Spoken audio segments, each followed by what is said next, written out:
Ei pessoal, tudo bem? Dando continuidade aos relatos referentes às minhas experiências espirituais, eu vou falar sobre as vezes em que eu descobri que alguém estava grávida. Acontecem às vezes de eu ver as crianças da pessoa que está grávida ou da pessoa que vai engravidar. Isso não é uma regra, e às vezes tem relação com afinidade, às vezes não. Então eu tenho alguns relatos, vou trazer um aqui. Tem uma pessoa que eu gosto muito, que trabalha comigo. Acontecem muitas coisas no meu trabalho. Se vocês assistirem os outros vídeos, vocês vão perceber isso. E eu comecei a ver uma criança com ela. Depois de um tempo, comecei a ver duas crianças. Essa primeira criança era uma menina e ficava muito perto dela o tempo inteiro. E aí eu fui conversar com ela e ela acredita na espiritualidade e no universo, e enfim. E ela acreditou em mim, a gente conversou sobre isso, e aí ela falou que realmente ela estava pensando em engravidar e tudo.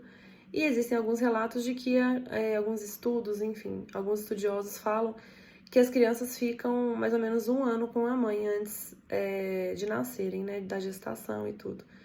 E eu acredito nisso, e foi o que eu falei com ela. Eu falei, provavelmente uma situação como essa, você tá pensando em engravidar, e a criança tá pensando em ser sua filha, e enfim, tem esse acordo e ela já tá perto de você. E eu via muito essa criança com ela. No momento em que eu me encontrei com a sogra dela, essa criança, as duas inclusive, ficaram próximas à sogra dela, ao marido dela, então as crianças estavam bem à vontade, brincavam. Uma menina um pouquinho mais velha e um menino um pouquinho mais novo, provavelmente ali um ano mais ou menos de diferença, e o tempo todo juntos. Essa pessoa do meu trabalho teve algumas situações na vida dela, algumas coisas pelas quais ela passou, igual todo mundo passa, né? Dificuldades, dúvidas, questionamentos, enfim. E eu vi essa criança amparando ela diversas vezes, vi uma vez nitidamente, e a criança chegou a conversar comigo, eu passei o recado para ela. E hoje em dia ela resolveu esperar um pouco para poder engravidar. E aí eu comecei a ver menos as crianças, e menos, até que eu não vejo. Hoje em dia eu não vejo mais as crianças.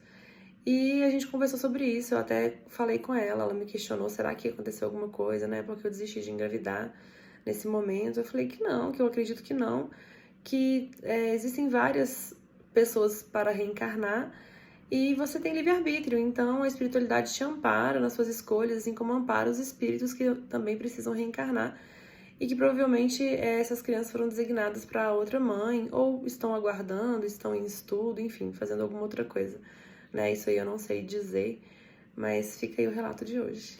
Até mais.